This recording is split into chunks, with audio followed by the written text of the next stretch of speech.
Assalamualaikum warahmatullahi wabarakatuh.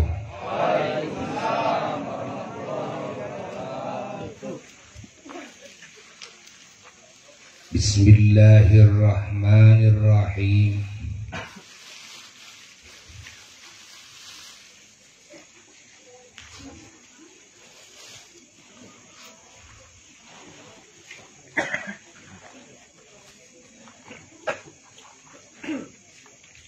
Alhamdulillahi rabbil alamin. Wa afdalus salati wa atammut taslimi ala sayyidil awwalina wal akhirin. Rahmatillahi lil alamin. Wa syafa'atihi tabaraka wa ta'ala lil khalqi ajma'in wa ala alihi at-tayyibin at-tahirin wa sahabatihi al-mufaddalin al-mukramin wa sairi at-tabi'in wa tabi'i at-tabi'in lahum bi ihsanin ila yaumiddin. Wala hawla wala quwwata illa billahil aliyyil azim. Amma ba'du, fa ya ibadallah, usikum wa nafsi bitaqwallah, faqad fazal muttaqun.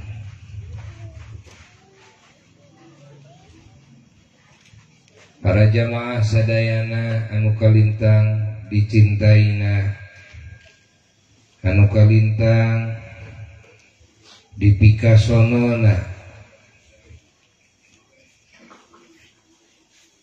anu kalintang didoakeunana, oge anu kalintang diharapkeun pisan doana. Wabil khusus keluarga besar Pak Adang,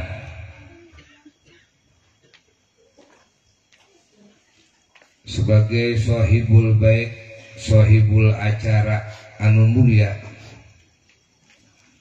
anu mana urang sadayana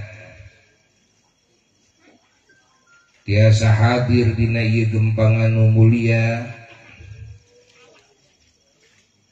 kuwasilah niat sucina, niat muliana keluarga besar Pak Adang.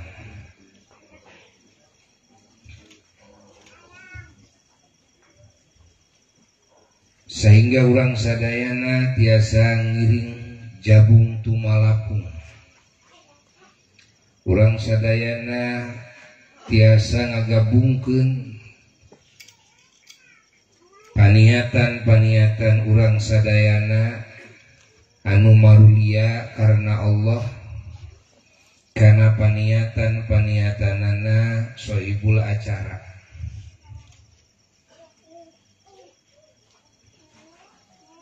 Anu muga-muga segala amal soleh anu dilakonan ku urang masing-masing,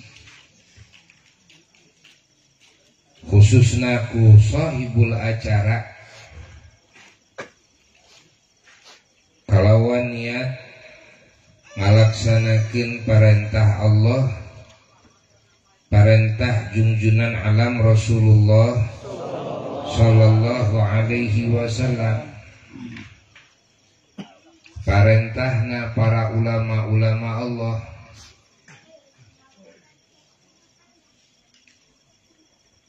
kalawan niat nebihan segala hal anu dilarang ku Allah, anu dilarang ku junjunan alam Rasulullah sallallahu alaihi wasallam, anu dilarang ku para ulama-ulama Allah.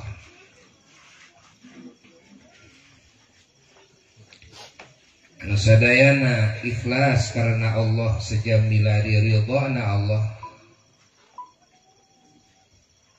sejamilari ridhana Rasulullah sallallahu alaihi wa alihi wasallam, sejamilari ridhana para ulama-ulama Allah.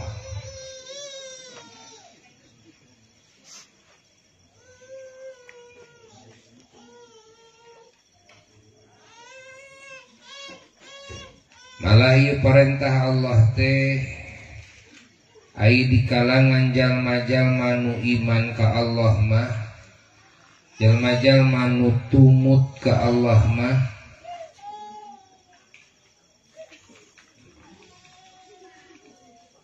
perintah Allah teh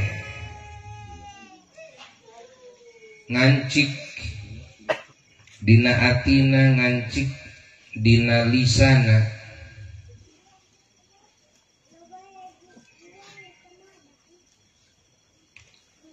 Jalma-jalma anu iman, jalma-jalma anu Islam, sehingga parentahanana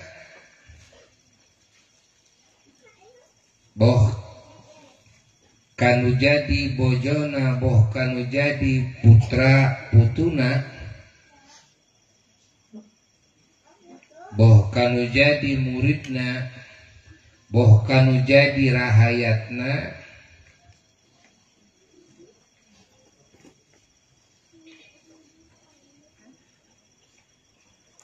eta nu ngancikna adalah aturan-aturan Allah.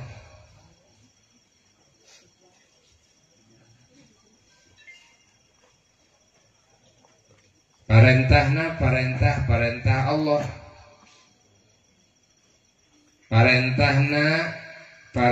parentahna Rasulullah sallallahu alaihi wasallam.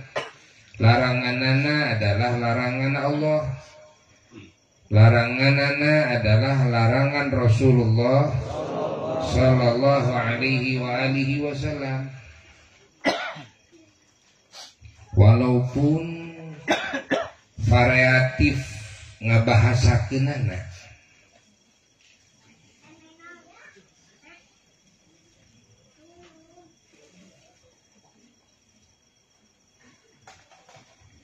aya bahasana bahasa Quran, taeta bahasa anu pokok. Aya bahasana bahasa hadis, eta bahasa Rasul, eta mangrupikeun pokok kadua. Tos benten bahasa Rasul sareng bahasa Quran, sabab bahasa Quran mah dawuh Allah. Ari Rasul mah apan makhluk, namami wasami hadis sareng Quran.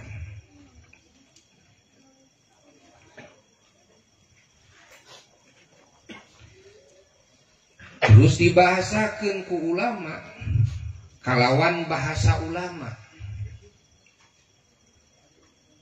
Teu sami bahasa ulama sareng bahasa Rasul.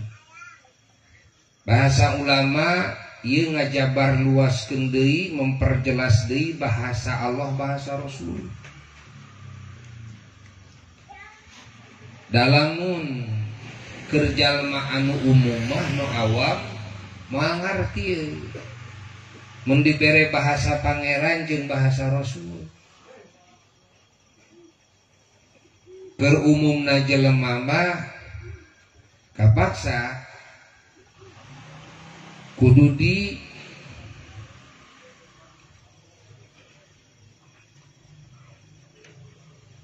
salin ku bahasa anu luwih deukeut kana habitatna, habitat umum. Bahasana ganti ku bahasa ulama. Bahasa ulama oke ya. Sebenarnya mah teu sarua.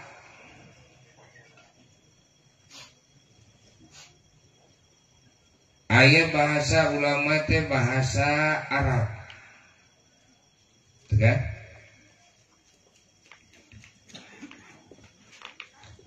Aya bahasa ulama teh bahasa Ajam. Lamun bahasa ulama na bahasa Arab kiku keur masyarakat nu umum mah ngageblek we keur nu umum mah bahasa Arab mah kan ciga bahasa Quran ciga bahasa hadis gitu keneh keur nu awam mah. Padahal sebenarnya mah keur nu ngarti mah geus jauh beda. Aya bahasa Quran, aya bahasa hadis, aya bahasa ulama geus jauh beda. Tapi da keur masyarakat nu awam mah bahasa ulama oke gitu kan. Mun bae bahasa ulama teh bahasa Arab da bahasana bahasa hukum atuh. Komo lamun bahasana bahasa isyarat. Duh, leuwih jero deui wae. Nya bahasana bahasa Arab, nya bahasana bahasa isyarat. Kapaksa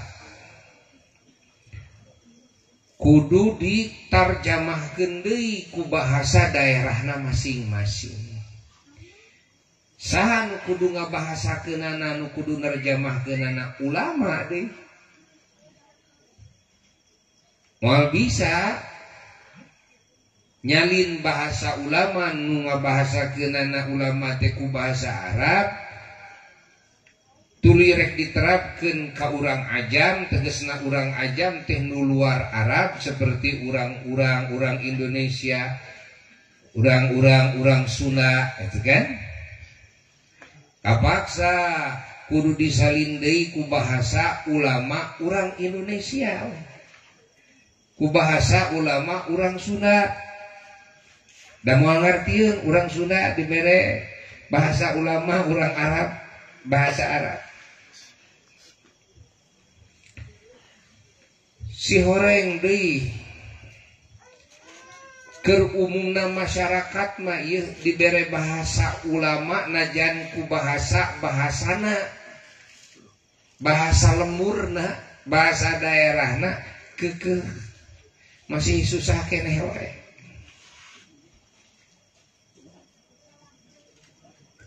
Anu genah keur bahasa masyarakat mah adalah bahasa Inung.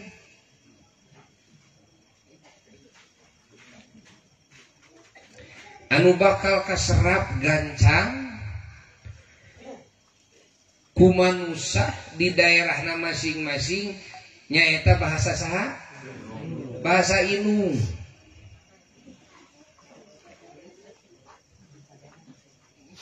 Paham ya? Bahasa Inung.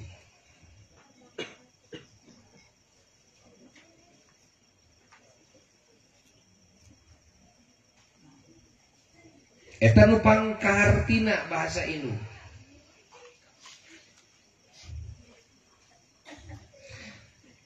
Nu matak wajib taat ka Inung. Wajib taat ka bapa.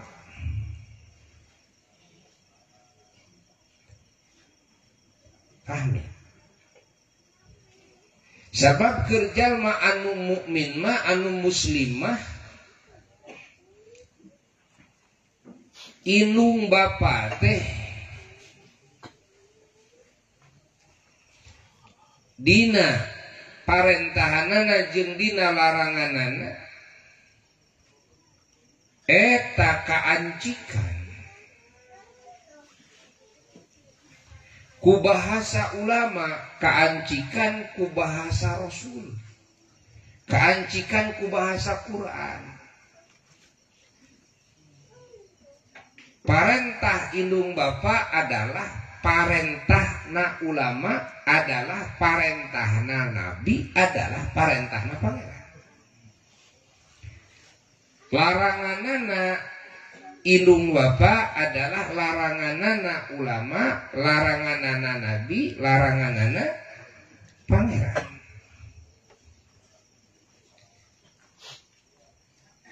Pon kitu deui anu jadi salaki kaancikan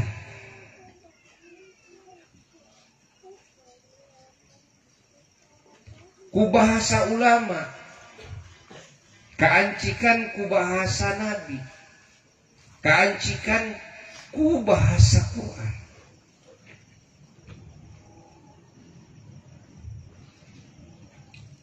Ari muslim mah kitu, mukmin mah kitu. Matak wajib taat kalau jadi sanaki. Ya. Pon kitu deui nu jadi pamarentah. Ai nu jadi pamarentahna jelema anu iman mah, jelema nu taat ka Allah ka Rasul. Eta bakal kaancikan bahasana teh ku bahasa ulama, ku bahasa nabi, ku bahasa Quran, bahasa pangeran. Matak wajib taat ka saha? Ka pamarentah. Paham?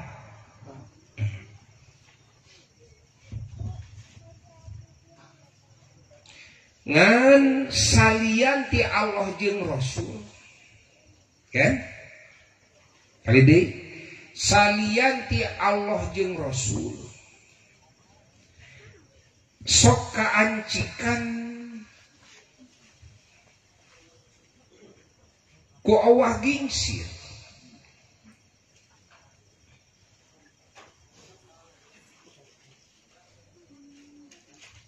Beda jeung pangeran, ai pangeran mah henteu mutagoyir, cek bahasa santri mah. Naon mutagoyir teh? Mutagoyir teh sok aya owah naon? Owah gingsir, mutagoyir teh. Mun dibasakeun ku santri mutagoyir. Ari Rasul kumaha apan Rasul mah? Black chest belenyen we. Kan? Dawuhan Allah Rasul parentahna parentah Allah, laranganana larangan Allah, teu dikurangan teu dileuwihan. Rasul mah utusan Allah parantos disegel ti dituna. Jadi moal aya robah, moal aya owah gingsir dina hukum anu diterapkeun ku anjeunana, nu dijalankeun ku anjeunana, itu kan? Anu diparentahkeun, anu dilarangkeun ku anjeunana. Paham? Moal perubahan. Da Rasul mah maksum teh nyaeta anu diraksa ku Allah Ta'ala tina ngalakonan kasalahan. Adapun saja biti Rasul kan ieu kakeunaan kunaon ku awah gingsir, kakeunaan ku perubahan. Ngan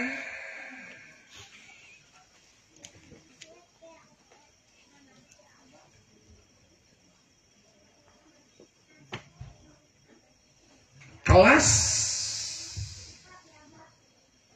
perubahanana atau kelas kemungkinanana perubahanana owah gingsirna teu sarua. Kumaha teu sarua? Sabab kelas para ulama-ulama Allah kan dicetak ku nabi, ulama teh cetakan nabi kan, ulama teh cetakan nabi, dicetak ku nabi ulah nepi ka wah gingsir, dicetak ku nabi ingat ulah nepi ka salah.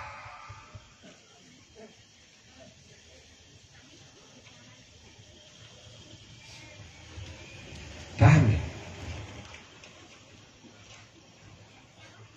Para ulama Allah dididik ku nabi, batiniyahna dididik ku nabi, kayakinanana keimananana dididik ku nabi, pengetahuanana dididik ku nabi, akhlakul karimahna digembleng ku nabi.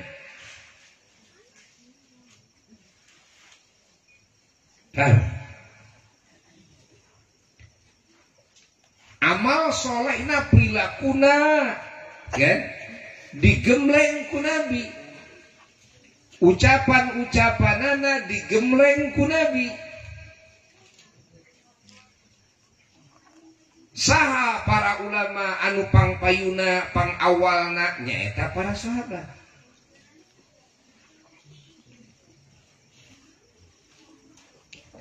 Ya gemblengan nabi ya. Maka gemblengan nabi ya kan? Walaupun ayat kemungkinan ayat perubahan, tapi kemungkinan perubahanana Allah gingsirna saeutik bisa. Naon sabab atuh da gemblengan saha? Gemblengan nabi. Ya. Numatak darajat para sahabat moal aya anu bisa nyeruaan. Najan mun urang, betul kan? Ditakdirkan ku Allah jadi ulama besar, ulama Allah. Ati urang pinuh ku ilmu Quran, ilmu sunnah. Ati urang pinuh ku niat-niat nu mulia karena Allah, ku akhlak anu mulia nu terpuji. Jasad urang pinuh ku warna-warni amal soleh. Letah urang beueuh ku warna-warni kalimat thayyibah.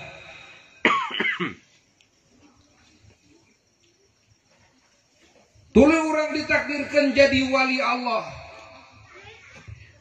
Makrifat ka Allah Ta'ala keukeuh najan kawalian urang nepi kana wali kutub, moal nepi kana darajat sahabat. Najan sahabat anu pangbocrek-bocrekna moal nepi. Numawi Kangjeng Sultanul Aulia, Kutbul Aulia, kutubna para wali, rajana para wali, Kangjeng Syekh Muhyiddin Abdul Qadir Al-Jailani qaddasallahu sirrahul ali wa radiya anhu, mantenanana tatkala ditaros kusapalih muridna kumaha martabat paduka sareng sahabat Nabi. Edah ieu murid anjeunna ninggal ilmuna, ninggal amalna, akhlakna, karomahna gitu kan. Asa can menak di sahabat Nabi nu kagungan karomah sapertos Syekh Abdul Qadir Al-Jailani radhiyallahu taala anhu. Gitu kan? Anu hari-harina Masya Allah selalu ngalahirkeun mang pirang-pirang karomah anu menakjubkan. Ilmu zahir, ilmu batin. Nah, akhirnya ieu sapalih muridna tuh maros ka Kangjeng Sultan. Kangjeng Sultan aulia benu ditaros kitu teh. Dawuhan Kangjeng Sultan tak ada. Maneh kudu sopan. Saur Kangjeng Sultan. Maneh kudu sopan. Ya, bisi hayang nyaho. Darajatna Abdul Qadir. Mun dibandingkeun jeung sahabat junjunan sallallahu alaihi wa alihi wasallam. Ibarat kieu. Sahabat Nabi anu pangbocret-bocretna darajatna. Nu pang hanap-hanapna. Lajeng anjeunana tunggang kuda. Sekali di, lajeng anjeunana tunggang kuda.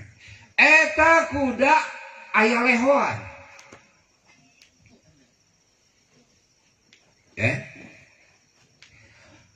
Tuluy lehona ka enteupan kebul tina suku kuda manehanana. Tatkala lumpat di lapangan, kan? Nyerbung ieu kebulna teh, kan? Tidinya nempel kebulna kana naon? Kana eta leho kuda. Ieu leho teh leho naon? Leho kuda, leho anu nempel kana naon? Kana kuda. Ai leho geuleuh. Kitu. Ieu kuda ditunggangan ku sahabat anu panghandap-handapna darajatna. Bisi hayang nyaho darajat kami. Nyaeta kebul nu nempel dina leho kuda eta. Eta teh kutubna para wali. Masya Allah. Kutubna para wali. Jadi ya jalma anu semakin deket ke Allah, semakin nyaho ke Allah, kan? Semakin bersih atina, bakal semakin nyaho karena luhurna darajatna sahabat. Ya, adapun jalma anu kotor atina, jauh ka pangeran, manehanana bakal lolong karena darajat sahabat. Mata teu saeutik nuwani teu sopan gitu kan, komen-komen miring ke sahabat Nabi. Ya. Mata sararea ge sepakat salahna ajaran Syiah. Kan ahli sunnah wal jamaah sepakat salahna ajaran Syiah. Anu mana ieu ajaran Syiah? Kan? Ngagung-ngagung al-ahlul bait junjunan, keluarga junjunan sallallahu alaihi wasallam, tapi ka keluarga junjunan nu sapalihna deui itu kan ngahinakeun. Ka sahabat junjunan ngahinakeun. Hatta kagarwa junjunan Siti Aisyah radhiyallahu taala anha ngahinakeun. Hatta kamertua junjunan Sayyidina Abu Bakar As-Siddiq radhiyallahu taala anhu, Sayyidina Umar bin Khattab radhiyallahu taala ngahinakeun. Ya, ngagungkeun ka sawareh, ngahinakeun ka sawarehna. Tina sisi ngagungkeunana ka sawarehna sepakat sararea oge. Kan tina sisi ngahinakeunana naudzubillahi min dzalik ta'ud kabehanana oge. Sahari anjeun gitu kan, sahari urang. Gini dina lagu mah aya man ana man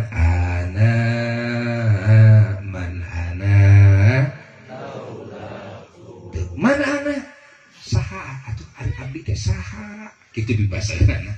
Abdi teh saha atuh man ana saha atuh abdi teh laulakum upami teu aya paduka mah upami teu aya para ulama, teu aya paduka para wali, teu aya paduka para sahabat, komo beh dituna teu aya paduka junjunan alam Rasulullah sallallahu alaihi wasallam. Abdi teh saha atuh? Abdi mah ukur Cipopodot, Cimani, anu geuleuh, nu paeh, nu bau, anu eueuh hargaan. Abdi mah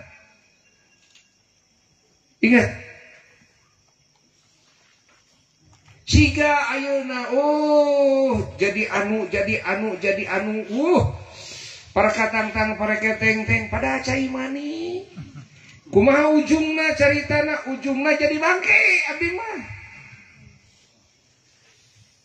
geuleuh bau kan hina teu hargaan deui paeh deui cai mani tadina paeh rohan geus jadi bangke paeh cai mani tadina geuleuh geus jadi bangke geuleuh cai mani bau geus jadi bangke cai mani teu hargaan geus jadi bangke teu hargaan.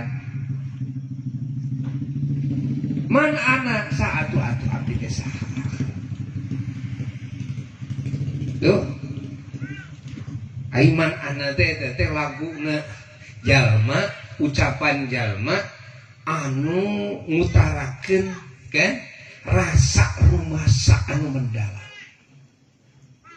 Man ana laulakum upami teu aya paduka abdi bade terang ka Allah kumaha, upami teu aya paduka para ulama abdi bade hargaan kumaha, abdi bade aya kesempatan asup ka surga kumaha, abdi bade salametina cangkerman siksa neraka Allah bade kumaha upami teu aya paduka para ulama, para wali, kan? Para nabi, para rasul alaihi wassalatu wassalam.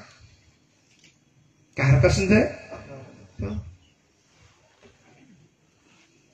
Da abdi mah kan tadina bangke ai cai mani teh bangke. Rohan teh karena bangke, tungtungna bangke. Tadina geuleuh tungtungna geuleuh. Tadina bau tungtungna bau. Tadina teu hargaan tungtungna teu hargaan. Tadina hina tungtungna hina. Naon sombongkeuneun urang? Dongeng di tengah-tengah saeutik. Antara bangke jeung bangke urang mah kitu. Saeutik urang teh dongeng ngalalakon teh. Teu, hos pae balik deui we. Kitu. Balik deui kana hukum nu awal tadi eta awalna naon bangke balik deui we. Mata jelema di mana geus pae cik saha nu rek ngahargaan? Saha nu rek ngahargaan? Pamajikanana sorangan, salakina sorangan, anakna sorangan, dulurna sorangan, aing ngaran geus pae mah jauhkeun ke kebon awi ka ditu. Bener henteu? Ceuk pamajikanana, abdi mah rek kawin deui. Bener ceuk? Jujur we kitu. Jujur we tak dengekeun lalaki. Urang teh di mana geus bae teh pamajikan teh didodoh we meureun ku tatangga. Ku babaturan kitu. Kitu we. Bae nah ada dimenangkeun ku pangeran ceuk awewe teh. Dimenangkeun mah peh. Teu. Bener henteu? Nya diceng-cerikan sodeh sarare oge da watak jelema atuh tong boro mah ditinggalkeun maot ku salaki ku pamajikan ku anak nya kekarak ditinggalkeun paeh ku manuk oge. Bener henteu?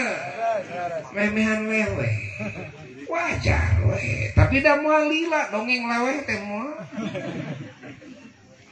Bener henteu? Moal lila ya sababaraha poe gitu kan geus kitu biasa deui we nonton TV nonton bola rame baca deui we rame we da awak teh teu rengrot awak teh nya teu rengrot awak teh sudah jadi tinggal tulang wungkul karena kala lebat kuno parantos pupus terjadi malah kapung-kapung beki montok awak nanti kemarin tadi makan boga pamajikan saya tak kakekang merenya keur boga salaki saya tak kakekang atau begung awak nanti memehan TBC oh supaya salaki nanti ngajol puduk dege motor awak nanti geningan ay Masya Allah Masya Allah Masya Allah tuh malah di mana geus pae urang teh lah bruk brek we darajat teh jeung juri kumaha cirina dalamun ngaliwat ka astana cik ati urang bunga atawa sieun ati urang regreg atawa keung nah pan eta teh nu di jero kuburan da dikuburkeun teh dulur urang salaki urang pamajikan urang geus kitu teh oyang si padung teh atau pamajikan aing ya boa hudang deui atau sieun dek cicing atau lompat ari kitu teh hartina darajat urang teh bruk brek jeung naon jeung jurig derek teh apaan maca ayat kursi segala rupa teu dianggap setan we urang teh dianggap setan tak kitu urang teh mun salaki urang eceuk heuk wasiat ka urang nyai ke di mana akang mau omatnya akang teh kuburkeun di kamar nyai rek digunggung mah sumpi najis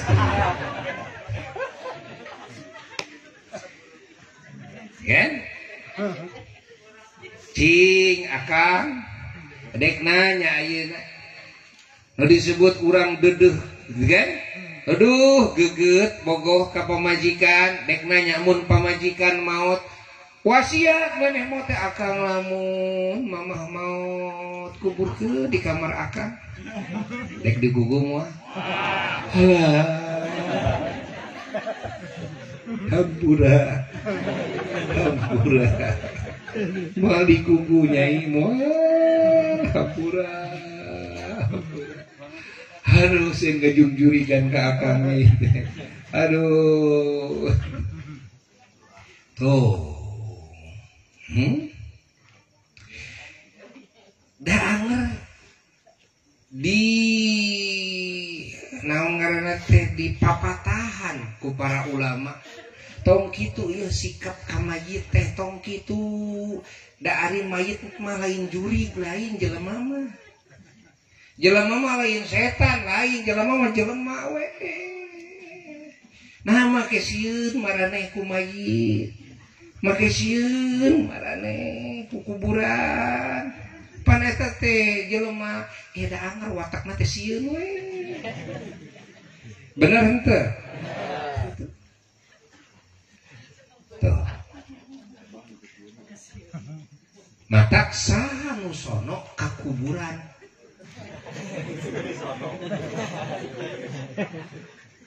najan nu dikuburkeun teh teh presiden menteri gubernur pangkatna ge jenderal bintang 4 alah geus pae mah bro plewe jeung naon jeung jurig anger urang teh wah ekonom besar pangbeungharna sa Asia pangbeungharna sa alam dunia anger pae mah bruk brewe jeung naon jeung juri anger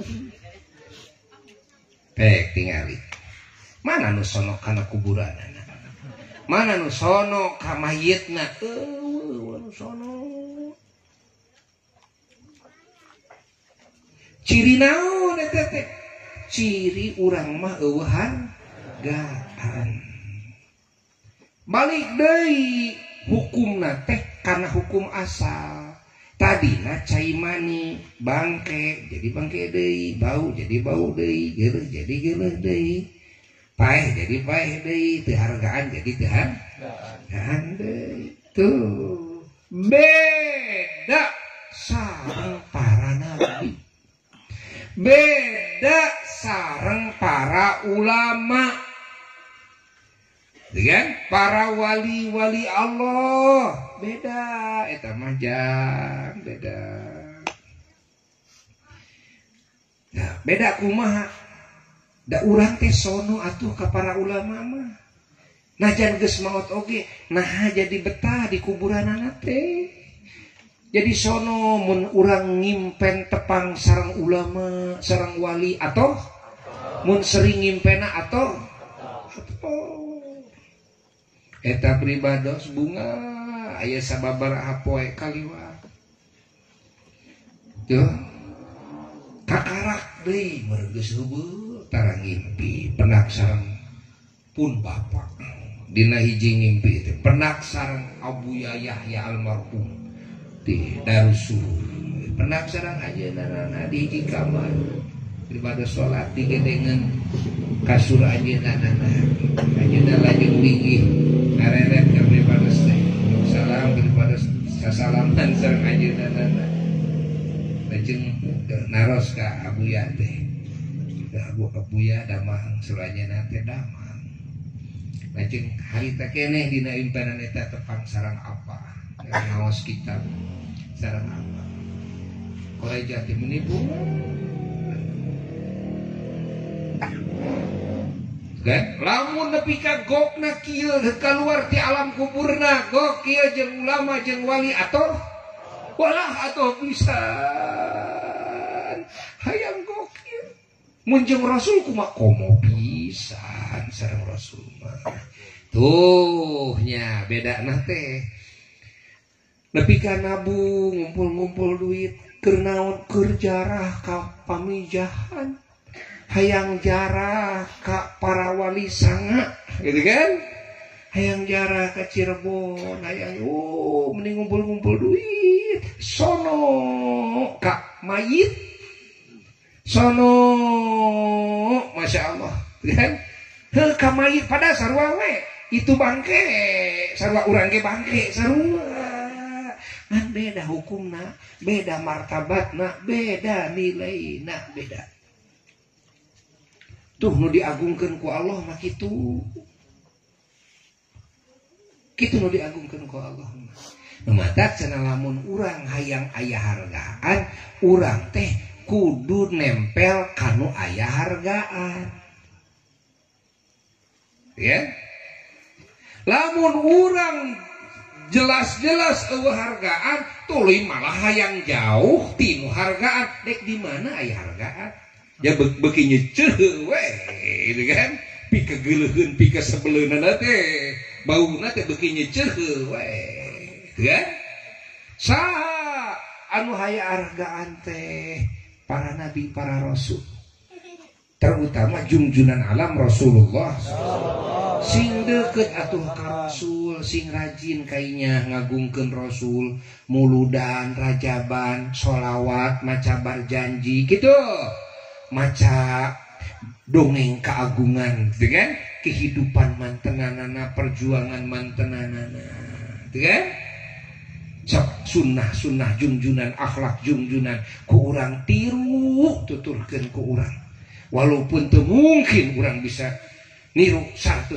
heuh atuh saper-saperna ceuk paribasana kan saper-saperna we atuh kan ting sakumaha wah jajauheun da moal mungkin ya aya nu bisa nyaruaan rasulnya moal mungkin bantar para sahabat oge ingat kabehana ge gitu kan najan sampurna ilmuna akhlakna amalna keukeuh we jauh tina hakikat keagungan nabi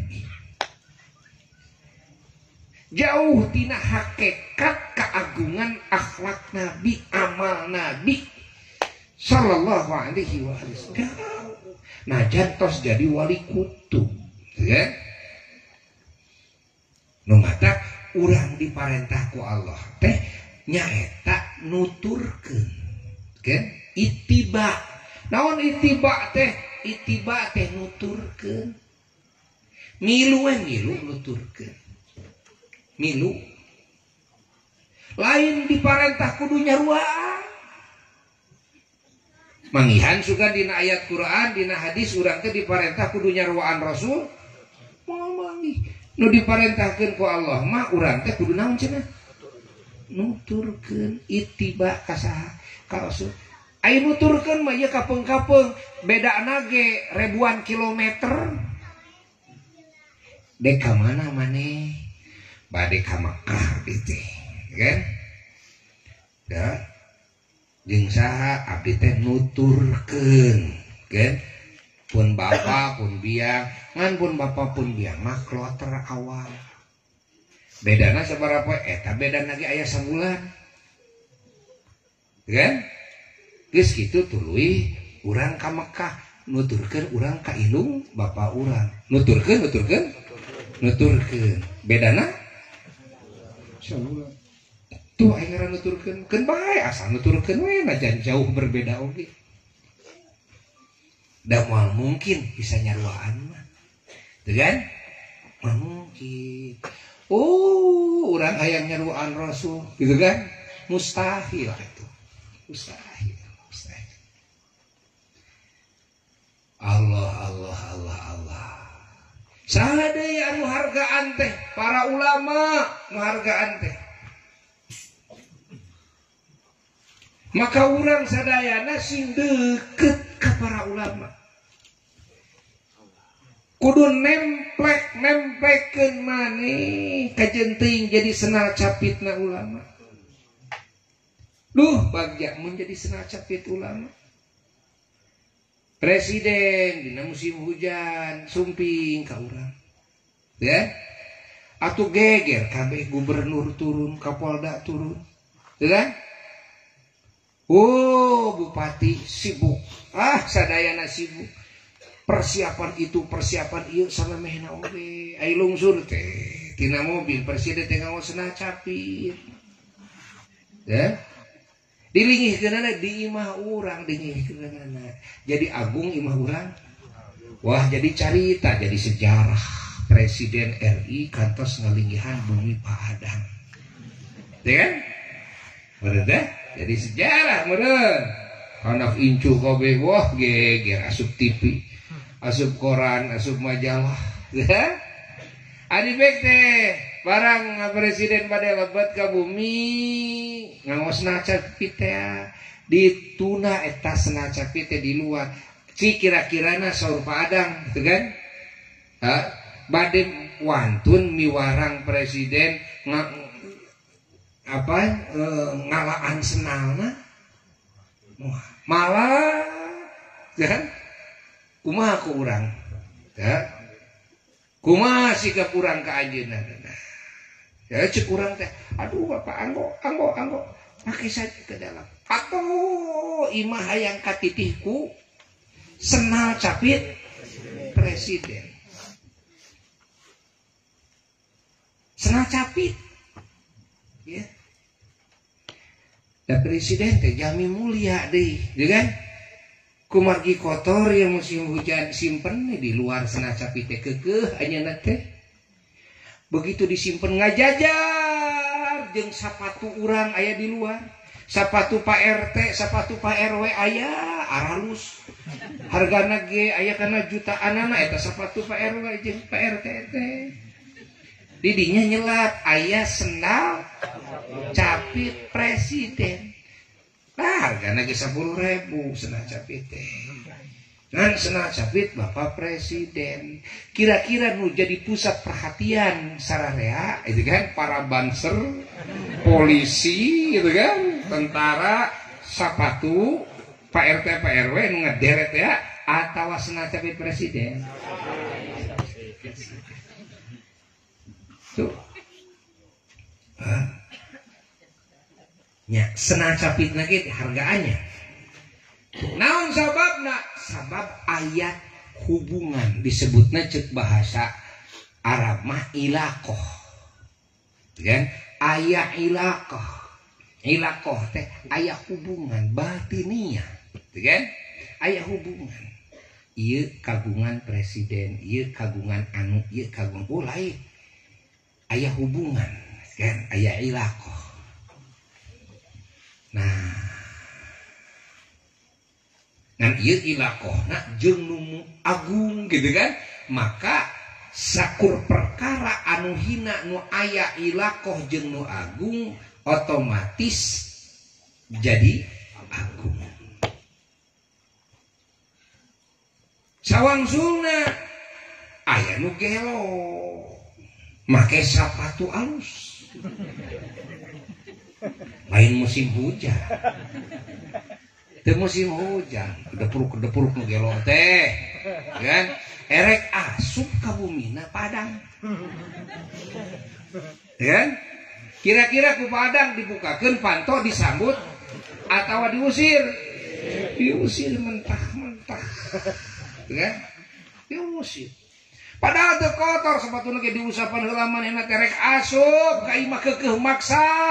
Rek dilingihkeun anggo eta sapatu anggo kitu. Dek kitu moal. Malah kasar bari muncereng gitu. Tuna sia sapatu teh di luar, kan? Oh, tuna di luar dipaksa begitu dituna di luar atoh kasumpingan nu gelo. Atoh dititih eta bumi ku nu gelo. Teu eta sapatuna aya hargaan teu babekeun ke nya sapatuna. Dibalangkeun sapatuna ge gitu kan. Tuh kan? Padahal sapatuna mahal hargana. Pahami? Kan? Di mana salah ngahubungkeun diri urang. Ya? Hati-hati. Di mana salah ngahubungkeun diri urang, hati-hati. Urang nu tadina aya hargaan ge bakal jadi seperti sapatu gelo. Di mana bener ngahubungkeun diri urang, najan urang senal capit butut ukur 5.000 perak hargana bakal jadi hargaan. Masya Allah. Dihadiahkeun eta senal capit presiden ka Pak Adang. Wah disuhun. Tuan tun nganggo nage di lomarian. Di kaca. Bener henteu. Sabab ieu mah senal capit saha? Presiden. Tingali gitu kan.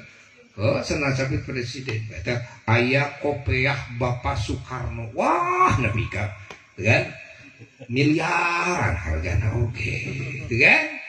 Atuh da ieu kopiah bersejarah ieu mah. Subhanallah tuh. Tah ari anu mulia di mungguh Allah sabada para rasul teh nyaeta para ulama. Maka usahakeun urang kan sing deket boga hubungan batiniyah sareng para ulama. Kajeun teuing janten naonana senal capit we jadi kekeset ulah teh gitu we nah. Tapi engke bakal menang harga dihargaan ku para malaikat. Barang rek nyabut nyawa malakal maut bisa anu dicabut teh kan? Kan? Si Adang ieu teh sae ternyata ieu mah orang dekatna ulama. Oh, malaikat mah uningan ya.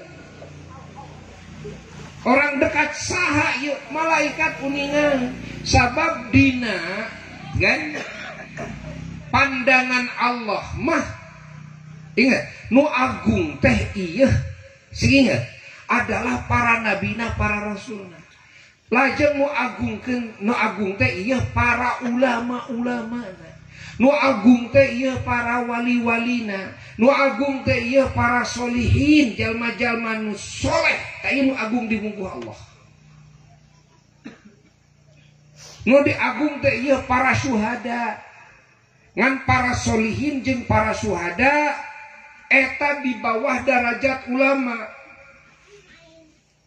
Ari para ulama jeung para wali, apan para ulama Allah mah mun bener eta ulama teh ulama Allah, eta teh wali Allah. Mau ya dawuhan Imam Syafi'i radhiyallahu ta'ala sareng Imam Abu Hanifah radhiyallahu ta'ala anhu. Marantenanana ngadawuhkeun kan lamun bae ulama-ulama Allah teh lain wali di alam dunia ieu moal aya wali. Ya, maka Allah teh moal gaduheun walina atuh cenah. Lamun ulama lain wali hartina ulama Allah teh eta teh wali Allah, tapi ulamana ulama naon? Ulama saha? Ulama Allah, lain ulama duit. Ulama Allah, ya lain ulama ria. Sehingga ulama Allah ya lain ulama ngomong. Ukur bisa ceramah, ukur bisa ngarang buku, ngarang kitab lain. Ulama Allah mah beda deui, ulama Allah mah nyata ulama anu kasifatan ku rasa sieun ku Allah, kasifatan ku rasa ajrih, ta'zim, cinta ka Allah, kan? Rasa anu tunduk ke Allah Ta'ala. Ulama Allah mah gitu. Ulama Allah mah ulama anu ngamalkeun sadaya ilmu Allah nu aya dina dadana. Ya ulama Allah anu akhlakna kasifatan ku sifatna Allah, ku akhlak Allah maksudnya, ku akhlakna Rasulullah sallallahu alaihi wasallam. Pandau Nabi kan gitu, takhallaku bi akhlakillah, aranjeun kudu bisa berakhlak kalawan akhlakna Allah, ya. Nah, para ulama Allah mah pangpayuna berakhlak kalawan akhlakna Allah, akhlakna para nabi-nabi Allah, para rasul-rasul Allah. Paham? Ya. Mun urang anu hina nyantelkeun diri ka para ulama Allah, malaikat ge uningan. Kapan ulama Allah mah cenah, kan? Oh, sohor di langit. Nah, jadi dunia teh sohor. Dibicarakan keagunganna di langit. Atuh dah amalna, cahayana nepi nembus ke aras atuh dah. Malaikat deul uningan. Ieu cahaya sah cahayana. Oh, itu dah. Kiai anu, ustad anu, gitu kan? Cahayana itu ulama anu. Kauning aku malaikat. Mata malaikat pasti ngagungkeun. Ya, ka ulama Allah mah. Sohor di pajajahan langit ulama Allah mah. Tangke mun aya jelema anu deukeut ka ulama Allah, cinta ka ulama Allah, ngagungkeun ka ulama Allah, gitu kan? Nyantelkeun atina ka ulama Allah sing emot. Malaikat keuningan ini orang dekat ulama anu sangat dihormat diagungkeun ku malaikat. Dek nyokok nyabut nyawana ge lain, da ieu mah orang dekat, hati-hati orang dekat. Nah, tuh kan? Orang dekat. Nah, tuh kiai anu orang dekat. Nah, apalun malaikat. Bus ke alam kubur sumping malaikat munkar nakir beda gitu kan. Jeung sumpingna malaikat munkar nakir ka jelema anu bener-bener hubungan jeung Allah jeung Rasul jeung ulama. Najan keur waktu di dunya mah pangkatna luhur, kada pangkat dunya atuh. Najan keur di dunya mah beungharnya caka, heuh atuh da eta mah da agung ku harta. Ari geus asup ka alam kubur mah da teu berfungsi jabatan dunya di alam kubur. Teu berfungsi ya harta bana di alam kubur, teu kebeungharan, kapinteran dan sebagainya, gelar-gelar apan cek jelema di dunia kitu sote. Laras henteu. Ai di hadapan malaikat munkar nakir berfungsi henteu? kan? Lu siapa gitu cek malaikat. Lu siapa? Dengan yang menjabat gue cek malaikat. Yang menjabat gue. Lu siapa? Urusan jabut nyawa gue yang menjabat, gimana gue? Ya, lu perlu disikat, gue sikat. Benar ente? Yang menjabat urusan bertanya bagi setiap orang yang masuk ke alam kubur, gue cek malaikat munkar nakir. Ya gimana gue saja. Tapi ketika malaikat munkar nakir goh jeung jalma anu aya hubungan dekat dengan ulama Allah. Hati-hati. Ya mah orang dekat na syekh anu, orang dekat na kiai anu, orang dekat na gitu kan. Itu di mana anjeunana aya kedekatan sareng ulama Allah. Ingat ulama Allah. Ingat sabab ulama teh aya dua, aya ulama Allah, aya ulama su. Ulama anu suul adab. Suul adab ka Allah ari ilmu boga su teh gitu. Tapi suul adab ka Allah tapi teu sopan ka pangeran. Ari ilmu boga tapi teu sopan ka Rasul. Ari ilmu boga tapi teu sopan ka para sahabat Nabi, teu sopan ka ahlul bait Nabi, gitu kan? Teu sopan ka para wali, teu sopan ka para ulama-ulama Allah. Ongko ulama manehna teh, tapi ka para ulama Allah teu sopan, gitu kan? Tah ieu ngaranna ulama su. Su teh naon? Suul adab. Su teh nyaeta ulama anu teu boga tatak ramah, teu boga sopan santun. Waninya campah sahabat, waninya campah ahlul bait Nabi, walinya campah wali ulama ade. Ajan katalar Quran, katalar hadis ke ieu mah ulama su, ulama su sing inget. Ulah boga hubungan jeung kitu mah. Ulah boga hubungan. Sabab engke kabawahina urang. Ya, sabab begitu mah dibenci ku Allah, di mana Allah benci, malaikat Allah kabeh benci. Sing ingat. Ari ka ulama Allah mah Allah cinta, dengan di mana Allah cinta, Rasul cinta, ingat sakabeh malaikat Allah pasti cinta. Allah ngagungkeun, Rasul ngagungkeun, sakur malaikat Allah pasti ngagungkeun. Di mana ya ulama Allah diagungkeun mun urang nemplekeun maneh jadi senal capitna eta ulama Allah, urang ge bakal diagungkeun, dihargaan. Gitu kan? Ieu mah gitu kan. Jamaahna, muridna, oh kiai anu ieu mah hati-hati. Narosna ge beda. Narosna oge beda, kan? Sabab ulama Allah mah atuh tukang ngagungkeun Allah, ngagungkeun Rasul, ngagungkeun para wali, para ulama, najan dirina ulama, najan pangkat kaulamaanana, kawalianana leuwih luhur, keukeuh we ka ulama deui, ka wali deui, najan pangkatna leuwih handap ngagungkeun we. Tong boro mah ka ulama cacak ka mukminin, ka muslimin bakal ngagungkeun ulama Allah. Diagungkeun sabab di dinya aya imanan, nyangsang aya imanan wajib diagungkeun.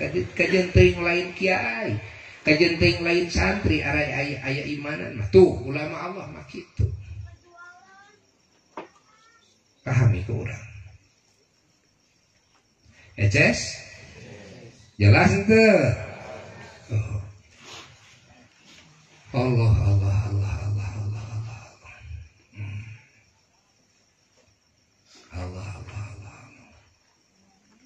Lamun hayang agung, hayang hargaan sakali deui sing bisa nemplek-nemplekeun maneh teh ka ulama-ulama Allah. Ari ulama-ulama Allah mah ieu katetesan ku cahaya Nabi, katetesan ku nurna Allah. Ingat. Katetesan ku asrorna Nabi, katetesan ku asrorna sifat-sifat Allah. Maka parentahna ulama, parentahna nabi, parentah Allah. Larangan ulama, larangan nabi, larangan Allah. Maka wajib taat kepada ulama. Walaupun ia ulama ada kemungkinan Allah gingsir, tapi sangat kecil sekali. Sangat kecil sekali. Ya. Paham tuh? Nah. Tuh. Nah, iya ulama anu ngabing-bing masyarakat, tuluy ieu masyarakat teh jadi arariman ka Allah, jadi Islam, jadi tunduk tumut ka Allah. Ieu masyarakat teh nu tunduk tumut ka Allah teh bimbingan saha? Didikan saha? Tarbiyahna saha? Gemblengan saha? Ulama. Tuluy we aya anu jadi pamarentah, gitu kan? Muridna ulama teh, gitu kan? Gitu we urang teh kudu taat ka pamarentah. Tuluy we aya di dinya gen nu jadi salaki. Nah, maka istrina wajib taat ka salakina. Tuluy we tegan aya nu jadi inung bapak baroga anak, maka anakna kudu taat ka inung bapana. Tuh, gitu. Paham teu?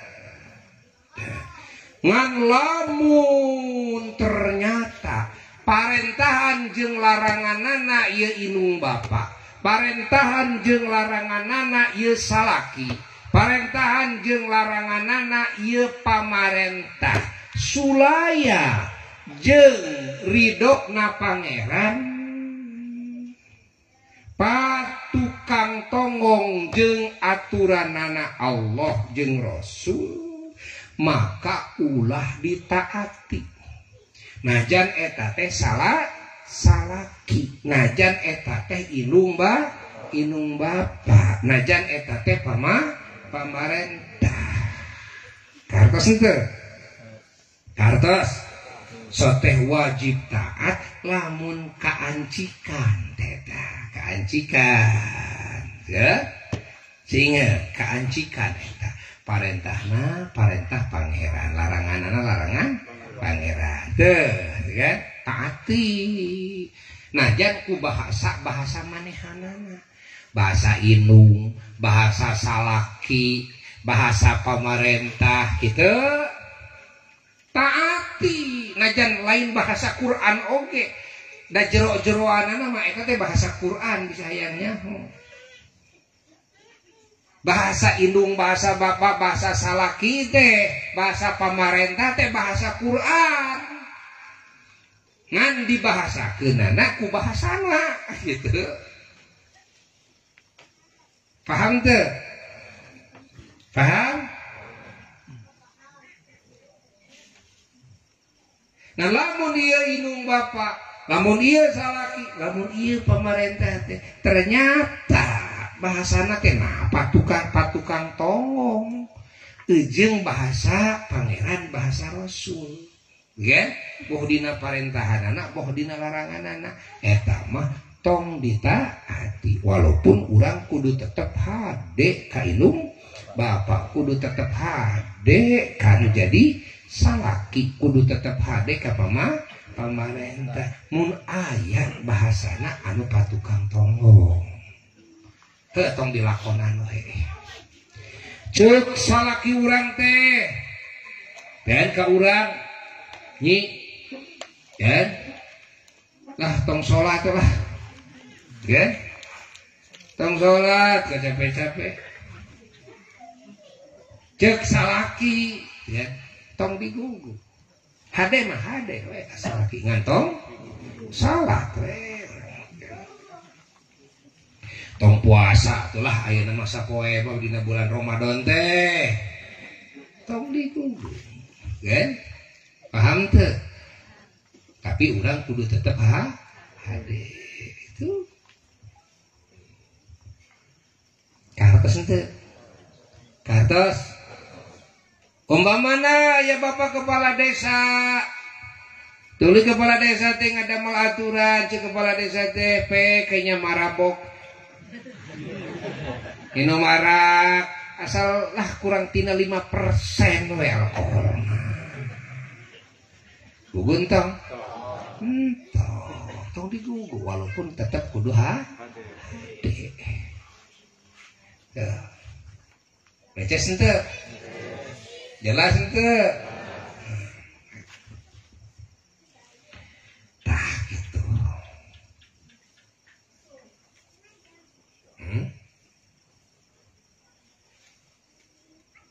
Beces. Jadi nu dimaksud ya. Nu dimaksud kudu taat ka indung ka bapa, nu dimaksud kudu taat ka salaki, nu dimaksud kudu taat ka pemerintah. Kapan tadi geus kaserpan, tuh kan? Kaserpan itu tuh dawuh Allah, dawuh Rasul lewat para ulama. Lewat para ulama. Mata ari ka jalma-jalma anu teu iman ka Allah, teu taat ka Allah, dina sababaraha ayat Quran omet ku urang ulah dijieun pamimpin omet kan, malah omat ku urang tong dijieun salaki. Apa eta teh ya kafir ka Allah, apa geus eta teh geus ngabangkang ka Allah. Dan di mana ka Allah geus mung iman, geus mung taat, cik kira-kira engke mun marentah ka aranjeun he awewe, mun salaki anjeun eta teh geus teu taat ka Allah, mung iman, mung tunduk kana aturan Allah, kira-kira parentahanana mun marentah ka anjeun rek akur jeung parentahan Allah. Kira-kira laranganana ka anjeun rek akur jeung larangan Allah. Nyamung. Paham? Paham? Malah mun urang rek sosobatan ge tong dalit teuing. Kan? Cokolot mah itu kan heuh pe asal wawuh gitu kan. Tetep urang kudu hade wawuh ngan ulah dalit teuing. Bisi kumaha kitu? Bisi naon gitu? Bisi kapengaruhan. Bisi kapengaruhan. Tong dari itu. Dilarang ku Allah dina sababaraha ayat Quran. Dilarang. Tuh. Oh jadi urang paham. Makna atiullah wa atiur rasul wa ulil amri teh paham. Aranjeun kudu taat ka Allah wa atiur rasula jeung kudu taat aranjeun kabeh ka utusan Allah. Kan? Jadi sarua atiullah wa atiur rasula. Duanana make atiu. Allah jeung Rasul mah. Kan? Atiullah wa atiur rasula. Tuh, sing inget. Tah, tina tartiban bahasana ge kurang teh sing surti, kan? Atiullah wa atiur rasula aranjeun kudu taat Allah ka Allah wa atiu dikuatan deui jeung wa atiu henteu war rasula tapi wa atiu jeung kudu taat aranjeun kabeh ar-rasula ka utusan Allah. Hartina Allah jeung Rasul mah teu kan eta teu kan pahami eta keneh Allah jeung Rasul mah eta keneh. Mata kelamun aya istilah bahasa Quran jeung sunnah jeung hadis, kan? Ulah siga jadi dua, ulah dianggap dua, walaupun siga dua. Dan anjeun kudu taat ka Allah ka Rasul jadi siga dua ieu teh. Kan? Siga dua perintah Allah perintah Rasul, larangan Allah larangan Rasul. Jadi siga dua, siga Allah Rasul lain siga dua, siga lain. Allah jeung Rasul mah eta keneh. Ingat dina kedudukan parentahanana jeung dina kedudukan larangan eta keneh. Beda jeung wa ulil amri, mata wa ulil amri mah teu nganggo bahasa wa atiu deui. Atiullaha wa atiur rasula nganggo atiu duanana. Palebah wa ulil amri henteu wa atiu ulil amri minkum henteu wa ulil amri minkum dibentenkeun ku Allah taala. Kan? Sabab ulil amri mah ieu mah furu cabang ieu mah lain pokok. Ulil amri mah cabang. Mun bae ulil amri ieu teh gitu kan ngakuran kana parentah Allah parentahna teh, ngakuran larangan nana kana larangan Allah larangan Rasul teh gugu kumarane. Ngan lamun ulil amri ieu teu ngakuran parentahna kana parentah Allah jeung Rasulna, teu ngakuran laranganna kana larangan Allah jeung Rasulna, tong digugul amri mah matak dibedakeun teu nganggo wa atiu. Kan? Ieu rahasia ieu. Rahasia tina bahasa, makna bahasa eta. Pahami ku urang sadayana. Allah. Sahari wa ulil amri minkum teh uli teh nu ngagaduhan. Pirang-pirang anu ngagaduhan. Uli kan nu ngagaduhan. Ai amri naon? Amri teh urusan. Amri teh parentahan. Kan? Sehingga jadi anu ngagaduhan kedudukan kan bisa marentah bisa ngalarang tangarana ulil amri. Ta ieu amri teh amri saha nah amri hawahum ieu teh urusan saha urusan hawa nafsuna eta ulil amri lain. Amri di dia adalah amrillah wa amrir rasul. Urusan Allah, urusan Rasul. Ulil amri ieu teh. Kan? Parentahna parentah Allah, parentah Rasul. Laranganna larangan Allah, larangan Rasul. Mata wajib taat ka ulil amri. Kan? Paham? Sababna amruna amru saha amrullah wa amrur rasul. Kudu taat walaupun dibahasakeun ku bahasa ulil amri bahasana. Kan? Tuh, kan bahasa ulil amri mah beda. Bahasa ulil amri mah timimiti DPR tuluy ka presiden, ka bupati, ka camat, ka kepala desa itu kan? Ka Pak RW, Pak RT, kan? Kudu bebersih, pai Jumaah, bersihan solokan. Unggal penting kudu kamling, bergiliran, gitu kan? Setiap RW teh giliran, kamling. Nah, ieu parentahan ieu teh sing ingat. Amrullah, amrul rasul, ieu teh parentahan Allah jeung Rasul.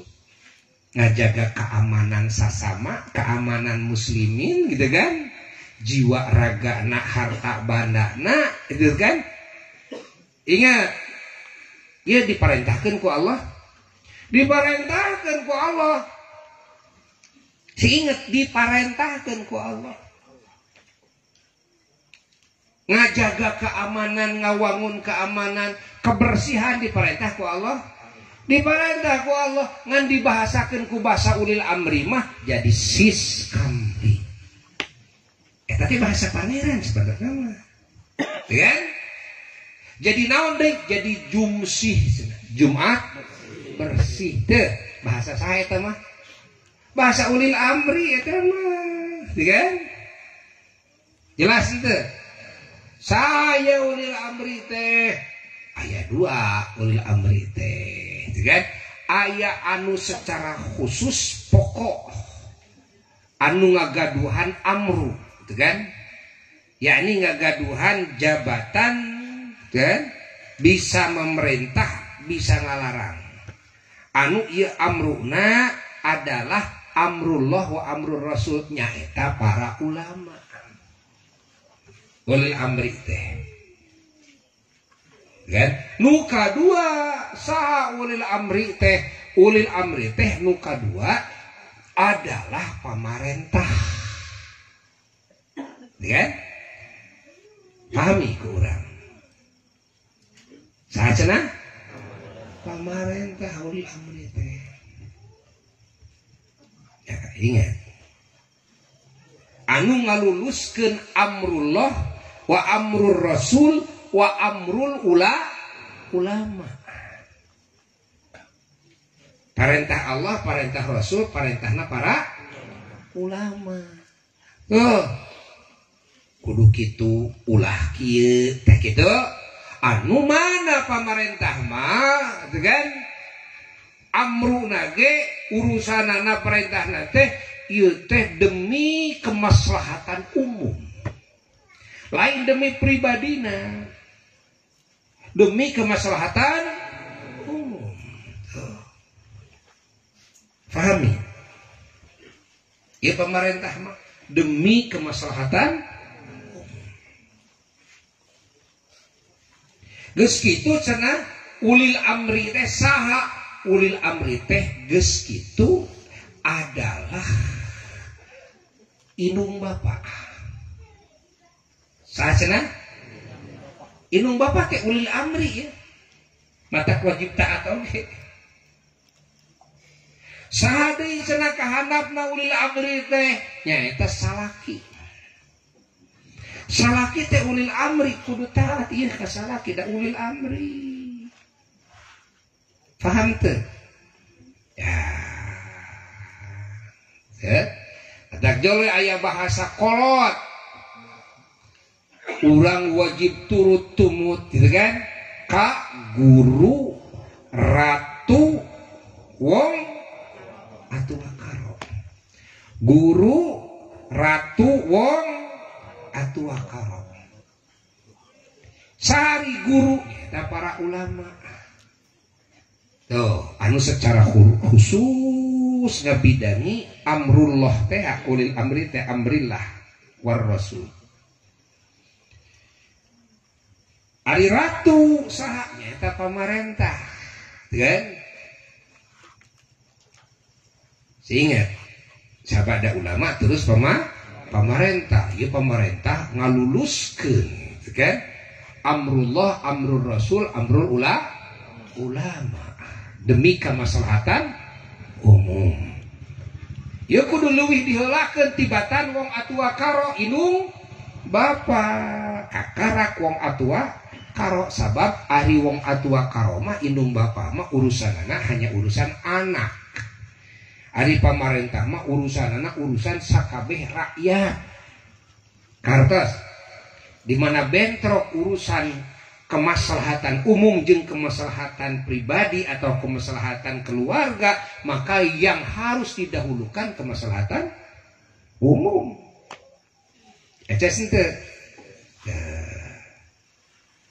Tuluy we geus kitu teh saha cenah salaki. Ya ulil amri. Jelas henteu? Eces henteu? Allah. Alhamdulillah. Ini ngaji tafsir ya teh. Ngaji tafsir si hayang nyaho maknana wa ulil amri minkum teh. Oh, paingan itu wajib taat. Oh, ka inung bapa wajib taat. Kanu jadi salaki wajib taat gitu. Malah dina fikih mah aya deui nu wajib ditaatan teh saha? Nyaeta dunungan. Kan? Dununganana abid, dununganana amat. Kan? Abid amat budak teh istilahna teh. Jalma anu disebut budak teh jalma anu dijual beulikeun gitu kan? Tina hasil rampasan perang sabilillah. di mana dimiliki ku seseorang maka wajib taat kanu jadi dunungan termasuk dunungan ke ulil amri. Paham teu? Alhamdulillah.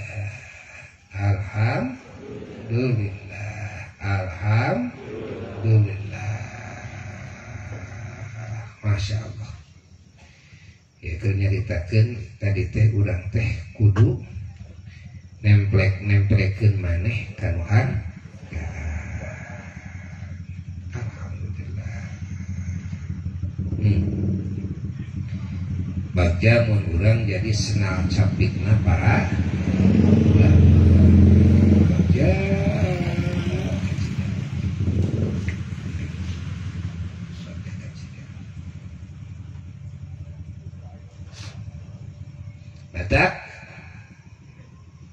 tatkala aya pertanyaan-pertanyaan di masyarakat umum buya kumaha jalan ke salamet abdi ke salamet nu umum mah ya sing nempel ka ulama teangan heula ku aranjeun ulama lain ngaji Quran keur aranjeun mah lain hayang salamet lain ngaji hadis lain nah jadi talar Quran hadis ge anger ya cilaka da anger kudu make guru da teu make guru mah guruna setan bisa ya dan ilmu agama mah teu bisa otodidak mata teu sah ilmu na jelema anu ngambil mata rantai keilmuan ti Syekh Google teu sah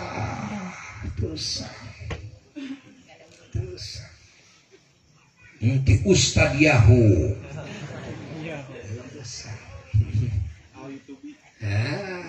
al YouTube itu kan Masya Allah kade tesah ya tesah nah kudu sambung menyambung ti pangeran kene mawi Kanjeng Nabi Adam ge ku Allah didhauhkeun fatalaqa Adamu mir rabbihi kalimatin fataba alaihi. Wah, itu kan. Dugi ka Kanjeng Nabi Adam bade ditampi tobatna ku Allah.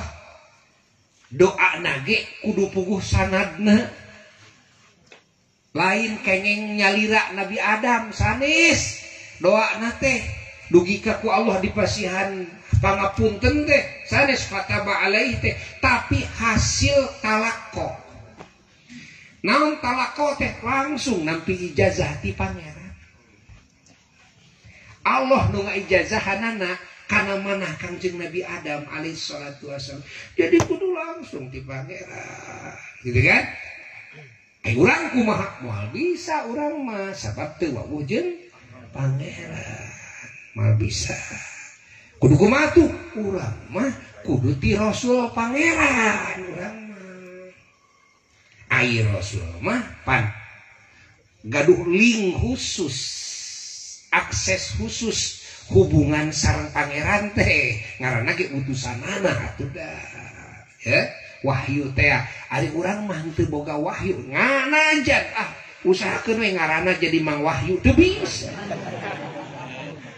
bisa kudu ngaji we jan najan ngaran wahyu ge kudu ngaji we hanger ka ulama jan kudu ti Rasul. Panjang Rasul lagi tetep ti sahabat atuh. Setuju sahabat lagi tetep ti tabiin atuh. Jeung tabiin lagi tetep ti tabiin atuh. Sareng tabiin tetep ti saha atuh. Teangan ti ulama nu aya di masa anjeun anu nyambung ka Rasul. Mun teu nyambung ka Rasul teu sah. Da kudu talaqo. Anjeun talaqo teh talaki teh ti saha talaki teh ti guru talaki ti saha ti guruna talaki ti saha ti guruna nepi henteu cing ka Rasul kitu ngawadul jelema anu ngomongkeun qala Rasulullah teu dauh Rasul wadul ai maneh ceuk saha kan Mana cek siapa? Ini jeung Rasul.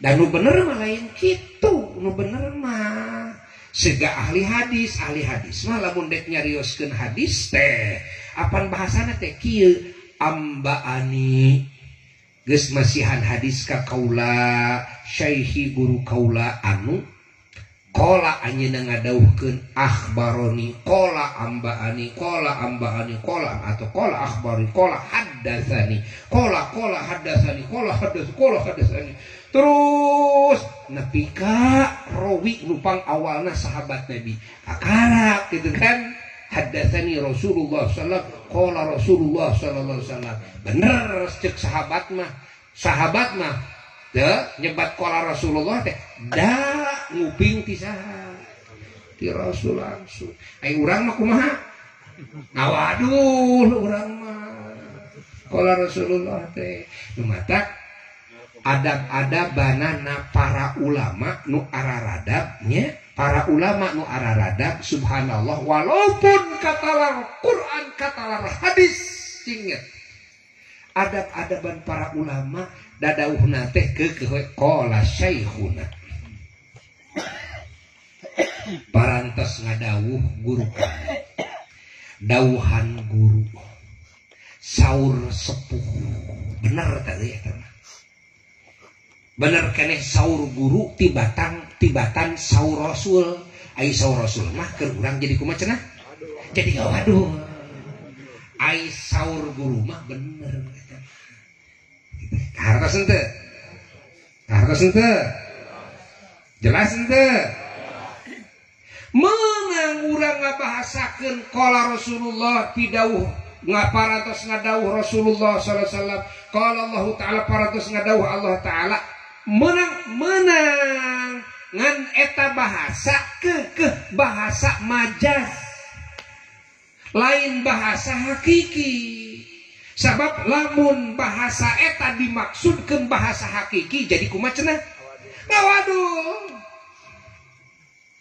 Allah taala parantos ngadawuh Allah taala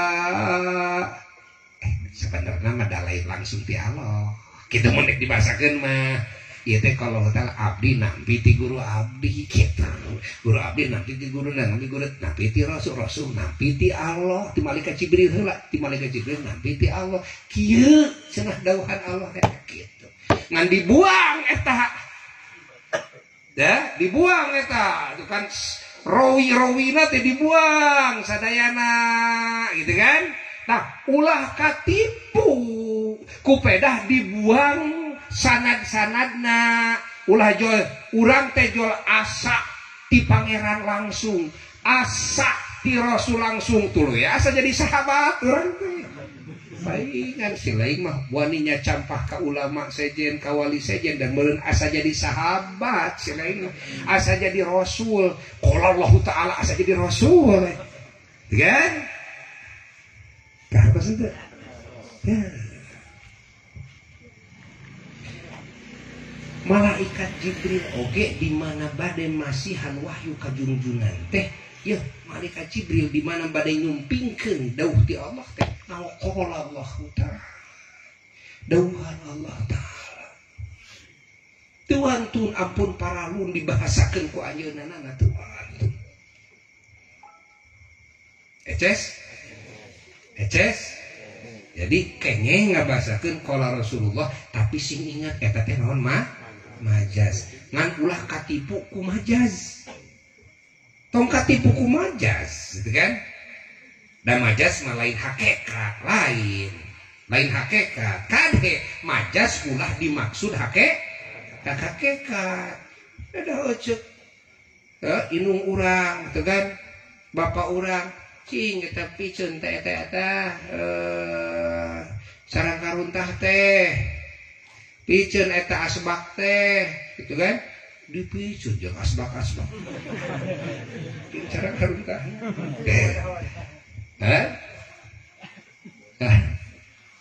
jang ari susukan ngocor ya susukan tibah lagi ketul gitu nu ngocor mah caina bener henteu pancuran ngocor pancuran mah kitu we ya nyologrong gitu kan nu ngocor pancuran mah eueuh. Begitu ditanya ai susukan ngocor susukan mah eueuh nu ngocor bapak. Pancuran ngocor pancuran mah eueuh nu ngocor eueuh. Ya bener eta teh jawaban teh bener ngan salah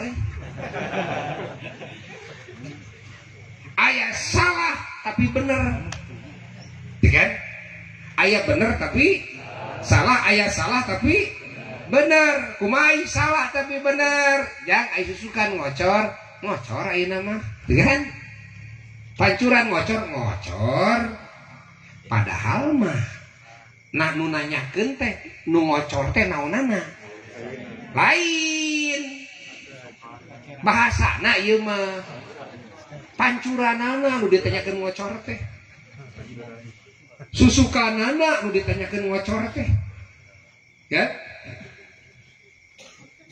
paham ngan ieu nu ngajawab paham kana murad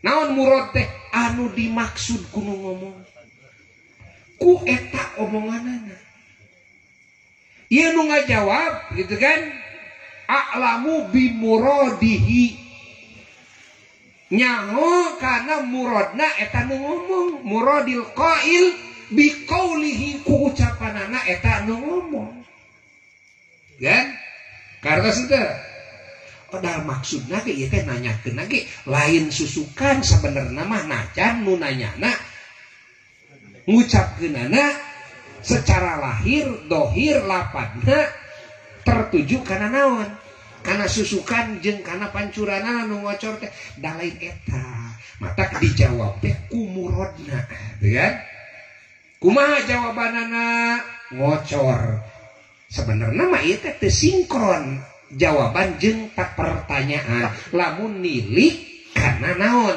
kana la dohirna eta lafad sinu ngomong sinu nanya teu salah tapi benar salah tapi benar ai benar tapi salah mah ya jika tadi arayeun jol micunan wadah sekar dipiceun kabeh wadah sekar jeung tong sampahna dipiceun kabeh itu tong sampah itu piceun ka ditu ya jeung tong sampahna dipiceun itu teh benar tapi salah kudu ngaji wah gitu dengan aya bahasa teh bahasa majaz gitu oh gitu Masya Allah Masya Allah Masya Allah Masya Allah Masya Allah parem ieu teh lampu teh waduh aliran kumaha cenah aliran ieu bahasa teh bahasa majaz aya nu dibuang eta teh aliran listrik putus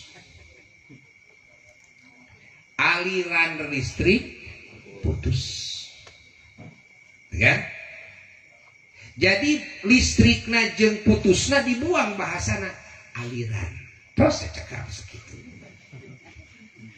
padahal ayeuna dibuang kan tak ieu dina dawuhan Allah ge ieu Allah teh sok nganggo bahasa majazi nah tak dina Quran aya bahasa kieu tajri min tahtihal anhar tajri ngocor ngalir min tahtiha tihanapeun taman-taman surga al anharu pirang-pirang walungan jadi nu ngocor teh naonna cenah padahal al anharu teh kuduna cai walungan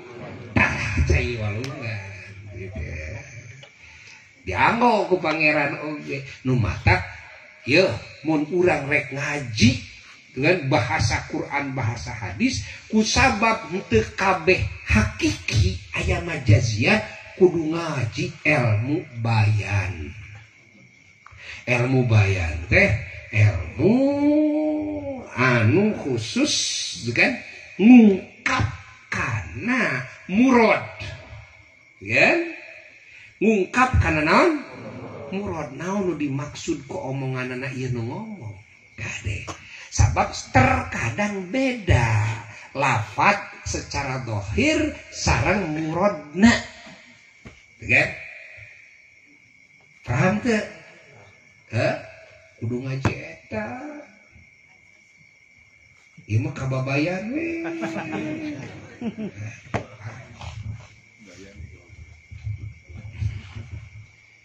Masya Allah Masya Allah Allah Allah Allah Allah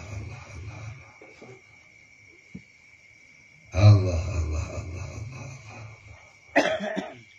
ya Ces wah loba teuing ilmu teh loba teuing gisi olah kayak kemarkaan olah jadi ilmu mah kudu dituntut mata cek bahasa ge tuntutlah ilmu tuntut teh kudu dituntut kan lain bisa goblokkeun menuntut ilmu hartina menuntut ilmu teh ngaji ilmu dituntut gitu kan saeutik kita ngapalkeun anak dituntut saeutik memahaminak dituntut saeutik gitu kudu diagehkeun otak teh ieu aya batas kemampuan siga awak ge sarua tak lamun di porsir eta tanaga pan loba nu paeh waktu badminton ge bener henteu dipaksakeun atuh geus teu kuat di bawah 2 set wah malah pan loba anu maot dina luhureun ranyang di luhureun pamajikanna atuh dipaksakeun maneh kumaha da aya batas kemampuan atuh jantung aya batas kemampuan fisik aya batas kemampuan otak ge aya batas kemampuan kan kartos henteu kuning eta dongeng geuningan dongeng para wali wah nepi ka ngupingkeun bahasan ayat Quran ijazah ti guruna hadis dugi ka 100 sekaligus dibasakeun tapi karekan kabehanana geuning eta bisa umpamana hei maneh teu sadar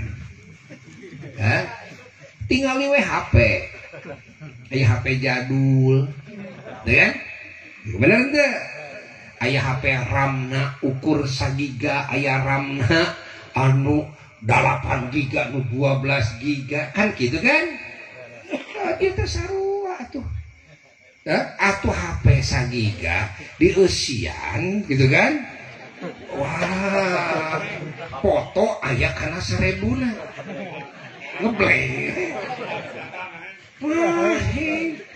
main di bawah WhatsApp kakarak WhatsApp 10 oge geus nah ieu teh hese diusikeun nah sabab ngahulang euy kieu molotot gitu-gitu teh molotot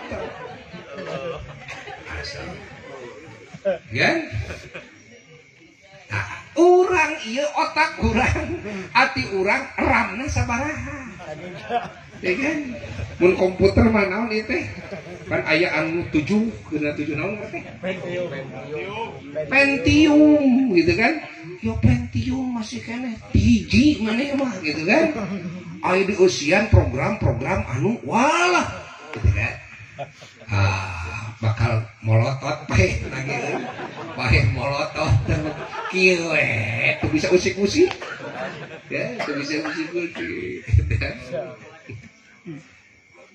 ya mah dongeng buya lain batur gitu kan HP sok ganti-ganti neangan nupang loba na RAM-na neangan nupang gede-gedena gitu kan room-na gitu kan penyimpananana dan sebagainya nah sabab ieu teh kapun anak enggal keneh diriungkeun heng wae ngal HP nu anyar meuli heng deui ari tadi memeh ka dieu ya HP ieu ya cenah ceuk pun anak teh cobian cenah Pak Xiaomi gitu kan Xiaomi cobian dipayeun enggal keneh aya Xiaomi 10 meuli BC 10 asupkeun tuh tadi teh diusik-usik itu usik wae jeung pun pojo teh ieu mah paeh molotot ieu mah da paeh molotot gitu kan mata urang mah tong boro mah ilmu asror ilahiyah euy ya cacak ilmu dohir ge paeh molotot lo beuting mah euy paeh molotot gitu komo dibawa ilmu gaib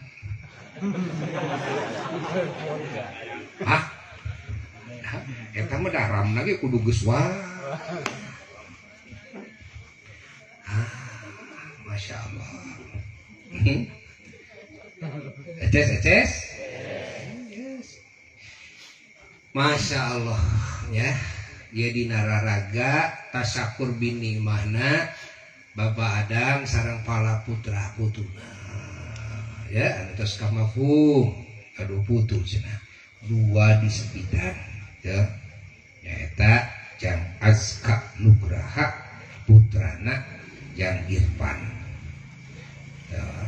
Jang Irfan teh putrana Bapak Adam oge Muhammad Kamil Maulana putrana Jang Dasri nyaeta mantuna Bapak Adam insyaallah ya moga-moga Yesus tasakur bin nikmah teh sing jadi wasilah ditambah-tambahna nikmat Allah. Amin. Kasadayana keluarga ajeunana kanu dihitana moga-moga.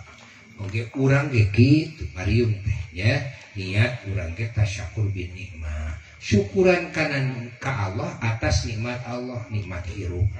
Pakai ngaji, nikmat jag-jag pakai ngaji, nikmat cerdas pakai ngaji, nikmat aman tentram pakai ngaji boga motor pakai ngaji boga sepeda pakai ngaji boga suku pakai ngaji boga duit pakai eta teh syukur hakikat syukur teh kitu tuluy dipake amal teu kan pakai amal kurang dituna dipake dakwah ya dipake tutulung kanu butuh tatalang kanu susah bukti syukur teh seperti itu geus urang teuneun dihandelem sieun urang tunda dihanjuang siang sapunyere pegat simpai paturai pajumang deui sakitu atur wassalamualaikum warahmatullahi wabarakatuh.